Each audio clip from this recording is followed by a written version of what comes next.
The Westbrooks never asked for a fight. They had been on that land longer than the Willow Glen subdivision had even been zoned. The family's ranch was part of the county's foundation, carved from wild Texas terrain before paved roads, before zoning laws, before HOAs even existed. That dirt had fed cattle, raised crops, and buried 3 generations of ranchers. It wasn't land in the abstract, it was bloodline. It had memory. When the Willow Glen subdivision began to creep up from the southeast like a slow, creeping vine, nobody in the family thought much of it. The houses were packed tight, fences too clean, rules too eager. At first, they kept to themselves, just like the Westbrooks always had. But proximity has a way of making assumptions. And assumptions become orders when too much authority is handed to people who mistake title for wisdom. It started innocently, or so it seemed. A flyer in the mailbox. Friendly reminder, Willow Glen HOA encourages all surrounding properties to adhere to visual standards for aesthetic harmony. Below that was a photo of a compost pile. Their compost pile. Cropped and filtered. Nobody responded. The flyers kept coming. Next came a letter addressed to the Westbrook residents, with language that pretended to be polite. Your property's methane output, as reported by a community member, appears to be out of alignment with local air quality goals. Grandpa Frank, the oldest Westbrook and a man who'd survived 2 wars and a semi-truck rollover, spat his coffee when he read it. They complaining about cow farts? He muttered. Then they ought to stop breathing. What the HOA didn't understand, or didn't care to understand, was that the ranch was working land, not curated acreage for backyard barbecue sets and ornamental bird feeders. The smells, the mud, the manure, all of it was part of a cycle older than any board meeting. The cows weren't polluting. They were living. And that land wasn't managed, it was stewarded. But Willow Glen wasn't looking for understanding. It was looking for control. They called the county zoning board. Claimed the Westbrooks were violating fire code with brush piles near the tree line. The inspector showed up, scratched his head, and left without a report. Next came noise complaints. Livestock too loud. A rooster crowing too early. A tractor backfiring. When those didn't stick, they claimed mail tampering. The evidence? A misplaced HOA newsletter found in a ditch outside the ranch gate, on the HOA's side of the property line. By the time someone broke the gate lock and graffitied the barn wall, the Westbrooks had installed cameras. Motion sensing, cloud-backed, infrared. They didn't want trouble. They wanted proof. The footage spoke for itself. 3 men in matching green windbreakers, marked with WG HOA Security, entered the ranch without a warrant, without announcement. They inspected a trough, took photos, and left through the back trail, cutting the fence wire as they went. It was clear trespass. It was planned. The family met that night at the long pine table in the main house. Grandpa Frank, his son Clay, Clay's wife Jamie, and their 3 kids, all of whom worked the ranch in some way or another. The youngest, Luke, still a teenager, had found the torn wire. He was the one who pulled the footage and exported the clips. We don't snap, Grandpa said, tapping the table with his knuckle. We document. We prepare. Jamie, usually the calmest, wanted to call the sheriff that night. But Frank held her back. Let them dig the hole. Then we make him fall in it. The next morning, they sent the footage to a local attorney, a retired Marine named Glennon Reeves, who had taken up property law after 2 tours in Iraq. Glennon's assessment was simple. This wasn't misunderstanding. It was organized pressure. And the HOAs across the country were learning they could bully rural families into submission if they banded together and used bureaucratic systems as weapons. It's like a war without rifles, Glennon said. They'll use every inch of policy to push you off the land or neuter it until it serves their aesthetic. The Westbrooks didn't plan to leave. But they also didn't plan to just play defense. They started keeping logs. Every interaction. Every letter. Every footstep over the property line. They installed trail cams, a mailbox sensor, motion detectors by the feed silo.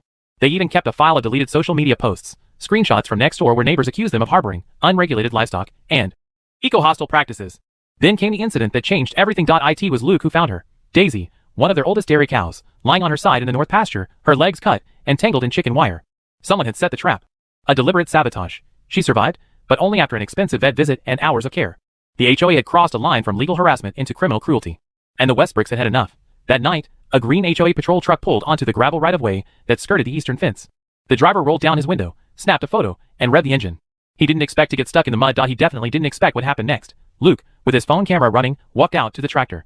Grandpa Frank, shotgun in hand with salt rounds chambered, stood beside the gate. No words were spoken. Luke attached a chain to the back of the patrol truck. The driver yelled that he was calling the sheriff. Good, Grandpa Frank said. Tell him we're doing a recovery operation. The John Deere pulled the truck free, then backed it into a gentle but unmistakable slope, sending it half submerged into the creek. The driver emerged soaked and raging, but not hurt. The footage went viral within 24 hours. People across Texas and beyond watched in awe as a ranch family stood up against HOA overreach. The clip was shared with hashtags like #TractorJustice and #HandsOffTheRanch. Within days, a local journalist visited the property and filmed a short feature. It aired that Sunday, and public opinion shifted like a prairie wind. Suddenly, the Westbrooks weren't just landowners. They were symbols. The attorney filed the suit the next week: unlawful harassment, trespass, animal cruelty, defamation, and property damage. Named defendants included 3 HOA board members, the head of security, and the HOA itself. The courtroom filled on the first day of trial. Judge Harriet McBride presided. Known across the state for her no-nonsense demeanor, she opened the hearing with a warning. This court does not care for neighborhood vendettas disguised as policy enforcement. Grandpa Frank, in a clean denim shirt and yellow tie, stood to testify with the same clarity he used to train Greenhorn Ranch hands. They tried to govern what they didn't own, he said. They thought silence meant permission. They mistook our patience for weakness. And they crossed a line. The footage was played. The mailbox reports shown. The vet bill entered into evidence. The social media screenshots printed and highlighted. The HOA's defense crumbled. On the fourth day, the court ruled decisively in favor of the Westbrooks. Fines were levied. Patrols banned.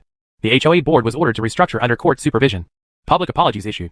A restraining order placed on all board members for the perimeter of the Westbrook property. The gallery stood and clapped as the judge closed the session. Even Judge McBride smiled. The family returned to the ranch that night, not in celebration, but in exhale.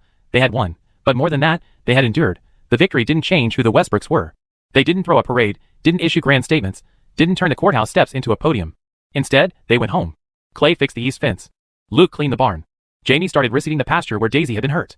And Grandpa Frank pulled out his old tackle box and went fishing for the first time in months. But the world didn't let them fade. The day after the verdict, the local newspaper ran a headline in bold. Ranch beats HOA in Texas showdown. A photo of the John Deere pulling the HOA patrol truck from the creek sat underneath, its watermark quietly viral. Within a week, it had been reposted by more than a dozen farming co-ops, rural landowner groups, and libertarian-leaning platforms across the country. Even a few mainstream outlets picked it up under the Americana lifestyle section. The tone wasn't political, it was primal. People were hungry for a story like this. In Idaho, a man emailed the family saying he'd been battling a homeowners group that claimed his horses were aesthetic pollutants. In Georgia, a widow whose husband left her 10 acres wrote that she'd been harassed by a board president for not trimming her trees into uniform shapes. From all corners of the country came these voices, once quiet, now willing to speak. The Westbrooks didn't respond to most of them. But Clay began collecting the letters. He put them in a shoebox marked, "They know now."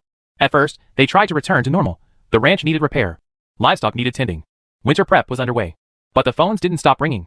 Invitations came in, from law schools, AG boards, and even the Texas State Capitol, requesting statements on rural property rights and HOA boundaries. Glennon, their attorney, advised them carefully. "You don't have to become spokespeople," he said. "But if you don't speak, others will, and they'll use your name however they want." So Clay agreed to speak. Once he flew to Austin with Glennon and delivered a 6-minute testimony before a state subcommittee.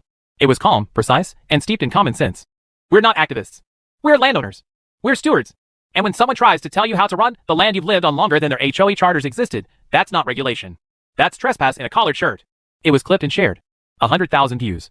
Then 1 million. The governor's office issued a statement days later supporting stricter limits on HOA enforcement zones in agricultural areas. A senator from Montana cited the Westbrook case on the Senate floor. The phrase, tractor justice, entered the American lexicon, sometimes satirical, sometimes reverent, always evocative. Still, the Westbrooks never chased the spotlight. Back at the ranch, they got to work. The court-ordered restitution allowed for upgrades. They poured gravel along the old cattle road, put solar lights at the gate, added a barbed wire loop around the far west pasture to keep the wildlife from tangling with their livestock. More importantly, they expanded. The land behind the old barn had been in use for years, mostly brush and old equipment. Jamie proposed building something new. Not for profit. For people. For teaching. They called it the Prairie Youth Program. It began modestly. Just a couple dozen kids from the county, learning how to grow tomatoes, fix a gate, patch a fence, groom a horse. But by the end of its first season, they had over 100 participants. Some city kids came too, buzzed in from suburban schools. They came wide-eyed, not knowing how to hold a shovel or what compost smelled like. They learned quickly, and they left with hands dirty and heads high. It wasn't just a program. It was inoculation, against entitlement, against detachment, against forgetting how land and life are connected. The HOA board, now under new leadership, stayed quiet. There were no more flyers. No patrols. The green windbreakers were gone. The website that once described the ranch as a nuisance to community standards now omitted the Westbrooks entirely. One of the former board members moved out. Another issued an anonymous apology letter. Luke burned it without showing anyone. Grandpa Frank didn't mention the trial much. When asked, he'd say, "We stood where we had to, and they backed off." But his words lingered in the community. When a neighbor down the road was pressured by his own HOA for painting his barn red instead of approved neutral gray, people told him to go ask Frank. Frank didn't give legal advice, but he let the man borrow the tractor. Every year after the trial, on the anniversary of the verdict, the Westbrooks hosted a barbecue. It wasn't advertised. No press, no live stream. Just firewood, good food, and a reminder. Farmers, veterans, ranchers, and families came from counties away. They brought folding chairs, coolers, and stories. They called it Tractor Justice Day. It wasn't a holiday. It was a handshake between people who remembered how close freedom is to erosion. By year 3, the barbecue had grown to over 300 people. A woman from Nebraska brought a jar of soil from her grandfather's ranch. A boy from Alabama gave a speech about learning what private property meant from a YouTube video of a cow and a fence. Luke had since graduated. He took over day-to-day management of the ranch, implementing rotational grazing schedules, water conservation systems, and digital fencing tech. He also started writing, longhand, like his grandfather, about what the land had taught him. He never shared it. But one line was pinned above his desk. "You don't inherit land. You earn it from the people who defended it before you." Grandpa Frank passed peacefully 5 winters after the trial. He died in his sleep, his hands still calloused, his boots neatly by the door. The family buried him under the large oak in the north pasture. No preacher. No speeches. Just the sound of cattle lowing and the Texas wind. They carved his words into a stone marker. We don't snap. We prepare. And beneath that, in smaller letters, Texans don't fold. We reload. People still visited the grave. They left work gloves, folded bandanas, and sometimes printouts of HOA letters they'd received, tiny tributes to the man who reminded the world that boundaries aren't just lines on maps, they are values. Years passed, but the ranch didn't change the way people expected it to. It didn't become a museum. It didn't get paved over, turned into a visitor center, or open for media tours. The Westbrooks didn't commercialize their story, didn't sell merchandise, didn't trademark phrases. They didn't even copyright the Tractor Justice video. They didn't need to, because what they stood for didn't need packaging. It needed permanence. The land was still the land. Still 200 acres of rough Texas grit, grassland and oak clusters, barbed wire in troughs, wind that stung in the cold, and cracked dirt in the dry. The court case didn't make it easier to farm. It didn't make the cows quieter, or the rain more frequent. But it did something else. It made people look differently at the fence, where before it was just a ranch. It had become a place of memory. Somewhere between the barn and the front gate, a new kind of silence had settled in. Not the silence of fear, but of recognition, like a battlefield where no one dared disrespect what had happened. You could feel it, even if you didn't know the story. Kids who grew up in the area learned early. Don't mess with the Westbrooks' land. That fence means something. After the court victory, the family didn't take a vacation or even throw a celebration. They did what they always did. They went back to work, but the world wouldn't leave them alone. Requests poured in. From lawmakers, journalists, landowner associations, universities, even media studios.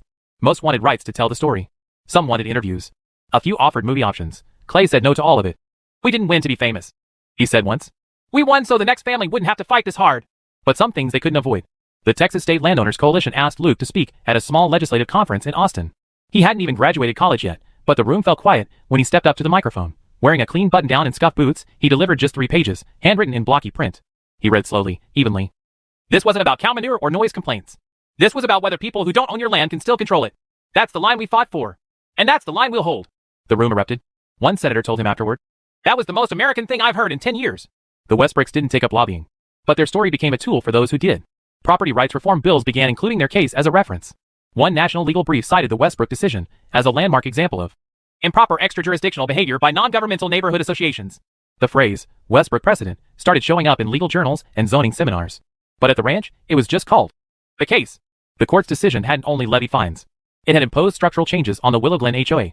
The new board, appointed by a neutral mediator, included no former members, no ties to the original defendants, and no authority outside the subdivision boundary. Patrols were banned. Fines were regulated. Communications were monitored by a third-party compliance firm. It was one of the first times in state history that a homeowners association was placed under extended legal oversight due to harassment of a non-member landowner. And it happened because the Westbrooks documented everything. That phrase, we don't snap, we document, became a rallying cry. Rural families from across the country printed it on bumper stickers. A group of 4-H students in Missouri named their goats after the Westbrooks cattle.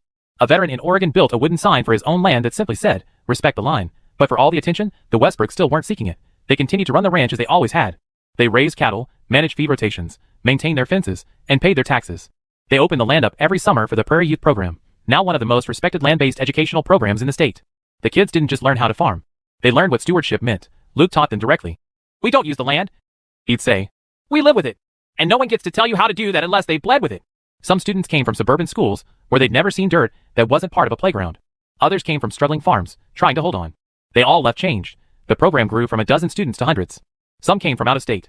A small foundation formed, Westbrook Youth Stewardship Initiative, and began offering scholarships to rural students who wanted to pursue agriculture, environmental law, or land management. The Westbrooks refused to put their name on any of the brochures.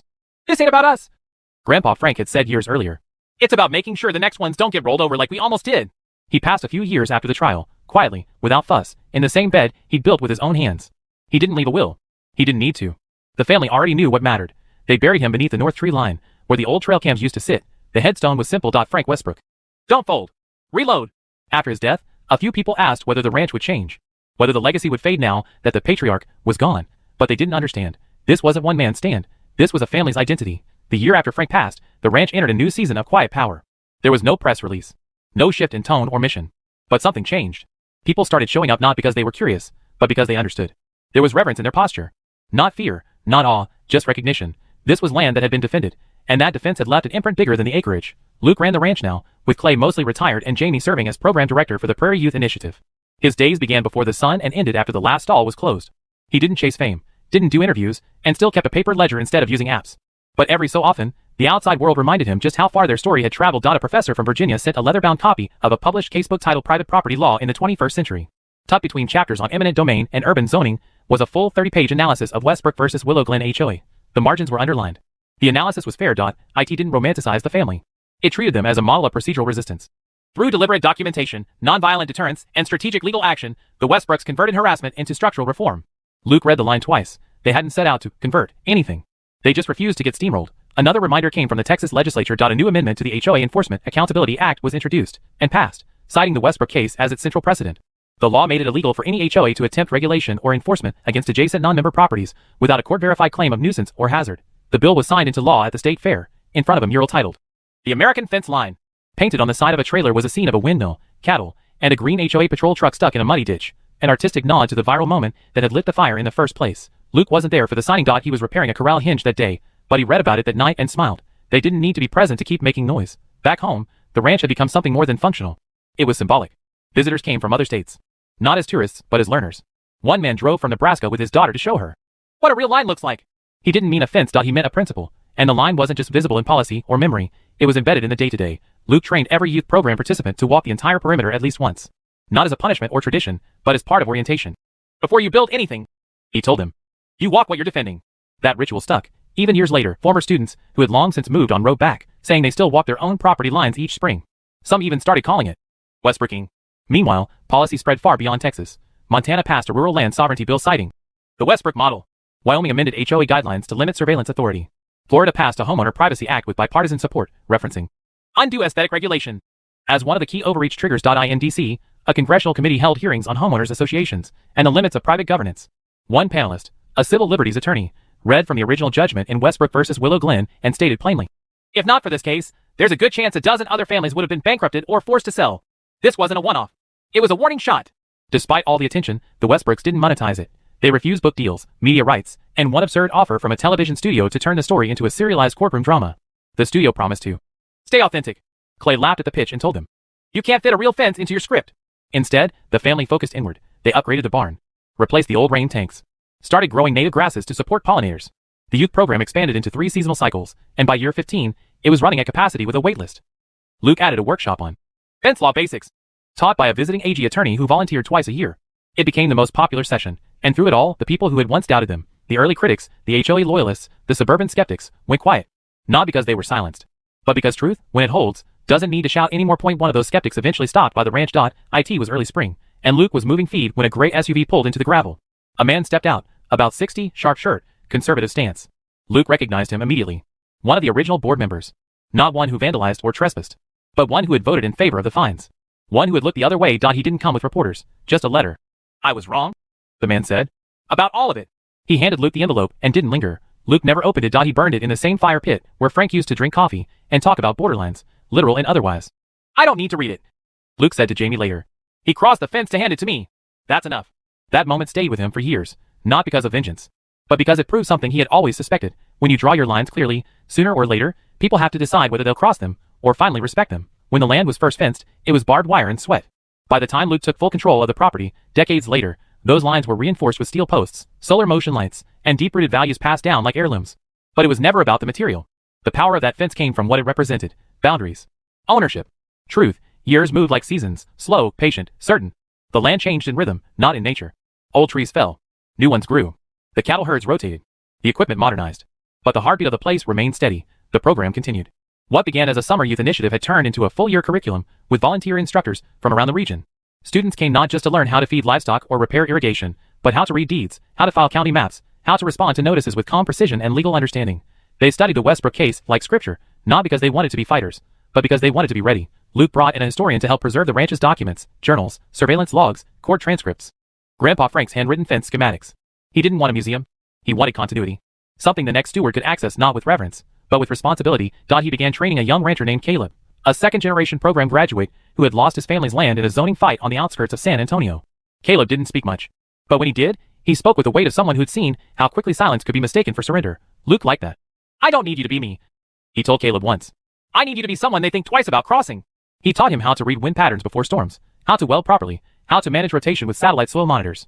But more importantly, he taught him how to say no, politely, clearly, and permanently. You can't fence off a storm, Luke said. But you can damn well make sure they don't claim it was theirs when it passes. By the time Luke turned 50, the ranch was fully self-sufficient. No debt. No legal clouds. No pending disputes. Just land, protected and alive. That's when the call started again. from larger organizations, asking if he would consult on a national landowners advocacy board, help draft policy, maybe even run for something. He declined each one. "I'm not interested in running anything that doesn't bleed when it's cut," he said. The story, however, kept running without him. In 2042, the U.S. Supreme Court ruled in a split decision on a landmark case involving urban associations attempting to assert influence on adjacent undeveloped land. The court cited Westbrook versus Willow Glen HOA as a foundational modern example of extrajudicial overreach being successfully neutralized through private legal resistance. Luke read the opinion in silence. Then he walked out to the south fence line, knelt, and placed the printout beneath the same oak tree that shaded his grandfather's grave. "Still working, old man?" he whispered. That summer, a group of former program students organized a gathering on the ranch without prompting. It wasn't loud. No bands. No vendors. Just 150 people sitting in circles, telling stories about the first time they walked a fence line, the first time they stood up to a zoning board, the first time they told someone, "You don't have the right." They called the gathering the Quiet Yes, because saying no clearly was a way of saying yes to everything worth protecting. Luke attended. Quietly. No stage. No speech. He stood in the back, hands folded, eyes scanning the horizon like Frank used to. The prairie shimmered in the sun, the fence held, and the land told the story without needing a single word more. That fall, Caleb took over more operations. Luke didn't retire, but he shifted. He worked slower. Watched more. Wrote in journals, like Frank had. His entries weren't bitter or triumphant. They were observant. They used to say land doesn't care who owns it. I think that's wrong. This land knows us. And it knows what we've done for it. In the final years of his life, he spent most mornings with coffee at the edge of the west field. The same tractor sat nearby, its body rusted but its axles firm. It had pulled an HOA patrol truck into a ditch 20 years earlier, and pulled a community out of passive fear even longer than that. One afternoon, he found a stone place near the gate. It wasn't carved. Just painted in white. This line held. He left it there. Visitors still came. Not in busloads, not with flashbulbs. Just a few at a time. Quiet. Intentional.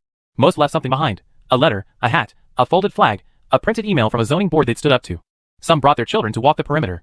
They left with dust on their boots and something harder to define in their chest. Resolve. Luke died the way he lived, on his own terms. Peaceful. With boots by the door, journals on the table, and maps rolled tight beside them. Caleb found him in the barn, asleep in the chair beside the workbench. There was no funeral announcement. The family buried him near Frank, beneath the soil, beside the man who taught him how to stand his ground. They didn't carve a big headstone. Just a small plate set in stone. Luke Westbrook. He walked the line, and beneath it, the last sentence he ever wrote. If they come again, let them read what we already wrote in dust and steel and silence. No trespass. No surrender. This land was earned. Not borrowed. The ranch still stands. Still private. Still teaching. Still unbroken. The fences are checked every week. The gates swing smooth. The barn still smells of hay and oil. The youth program lives on, run now by Caleb and a new generation of stewards who never forgot the story. The property is not a monument. It is an answer. To anyone who wonders if you can still hold your ground in a world that tries to paint every line gray. Yes. If you're willing. And if you mean it.